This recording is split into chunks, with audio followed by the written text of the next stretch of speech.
గుమ్మనూరు గూడు పుఠాణి అవినీతి కేసుల్లో జైలుకు పోయొచ్చిన జగన్ గారు పదే పదే అవినీతిని సహించను అంటూ ఆయనకు ఏమాత్రం నప్పని మాట అంటుంటారు. తెలుగుదేశం నేతలపై నిరాధార ఆరోపణలు చేసి అక్రమ అరెస్టులు చేయిస్తుంటారు. కొన్నాళ్ల క్రితం తెలుగుదేశం నేత అచ్చెన్నాయుడిపై అక్రమ కేసు పెట్టి అంతకన్నా అక్రమంగా అమానవీయంగా ఎలా వేధించారో మనందరం చూశాం.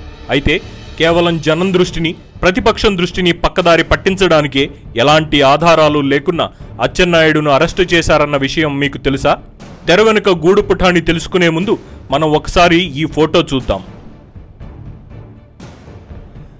2019 డిసెంబర్ 12వ తేదీన ఈశ్వర్ గుమ్మనూరు అనే ఒక యువకుడు తన పుట్టినరోజున అత్యంత ఖరీదైన బెంజ్ కారు షోరూం నుంచి అందుకుంటున్న ఫోటో ఇది. అదే యువకుడు 2020 జనవరి 8న ఆ కారు ముందు నిల్చుని ముచ్చటగా తీసుకున్న ఫోటో ఇది. ఇందులో విశేషమేముంది అంటారా? ఇది చూడండి. గుమ్మనూరు ఈశ్వర్ పేరు మీద ఉండాల్సిన ఈ కారు తెలకపల్లి కార్తీక్ పేరు మీద రిజిస్టర్ చేయబడి ఉంది. ఇదే ఇక్కడ విశేషం. అంటే గుమ్మనూరు ఈశ్వర్కు పుట్టినరోజు కానుకగా తెలకపల్లి కార్తీక్ అనే వ్యక్తి అత్యంత ఖరీదైన బెంజ్ కారును ఇచ్చాడు.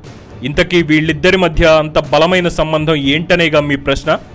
ఈ గుమ్మనూరు ఈశ్వర్ మరెవరో కాదు, వైసీపీ నేత, రాష్ట్ర కార్మిక శాఖ మంత్రి గుమ్మనూరు జయరాం కుమారుడు. మంత్రి గారి కొడుక్కి అంత ఖరీదైన కారును కానుకగా ఇచ్చాడంటే తెలకపల్లి కార్తీక్కు ఏదో ప్రయోజనం ఉండాలి కదా. అది తెలుసుకోవాలంటే జూన్ నెలకు రావాలి. 2020 జూన్ 10వ తారీఖున ఈఎస్ఐ స్కామ్ విషయమై అవినీతి నిరోధక శాఖ ఈ కార్తీక్ పై ప్రివెన్షన్ ఆఫ్ కరప్షన్ యాక్ట్ మరియు ఐపీసీ సెక్షన్ల కింద కేసు నమోదు చేశారు. జూలై 3వ తారీఖున అరెస్టు కూడా జరిగింది. కార్తీక్ భీమవరం, విజయవాడలలో శ్రీ తిరుమల మెడికల్ ఏజెన్సీలు నడుపుతున్నాడని, ఈఎస్ఐ కుంభకోణంలో ఇతని పాత్ర ఉందని ఏసీపీ దర్యాప్తులో తేలింది. ఈ కేసులో కార్తీక్ను A14గా చేర్చారు. ఇప్పుడు చెప్పండి, కార్మిక శాఖ పరిధిలో ఉండే ఈఎస్ఐ హాస్పిటల్స్ కుంభకోణంలో A14 ముద్దాయిగా ఉన్న కార్తీక్ అనే వ్యక్తి సదరు మంత్రి గుమ్మనూరు జయరాం కొడుక్కి ఖరీదైన బెంజ్ కారును కొనిచ్చాడంటే దాని అర్థం ఏమిటి? కార్తీక్ మంత్రి గారి బినామీ అయ్యుండాలి, లేదంటే స్కామ్లో తాను పొందిన లాభానికి ప్రతిఫలంగా కారును కొనిచ్చి ఉండాలి. మంత్రి గారి కొడుకుకే కారు కొనిచ్చాడంటే మంత్రి గారికి ఏమిచ్చి ఉండాలి? టోటల్గా ఈ స్కామ్లో జగన్ గారికి ఏ స్థాయిలో ముట్టి ఉండాలి? తెర వెనుక ఇంత గూడు పుఠాణి జరిగితే ఈ స్కామ్ను కప్పిపుచ్చుకోవడానికి అచ్చెన్నాయుడుపై అక్రమ కేసులు బనాయిస్తారా? మొదట అచ్చెన్నాయుడు 1000 కోట్లు దోచేశారని అన్నారు, తరువాత 3 కోట్లు అన్నారు, చివరికి ఏసీబీ డైరెక్టర్ ఆధారాలేవీ దొరకలేదన్నారు.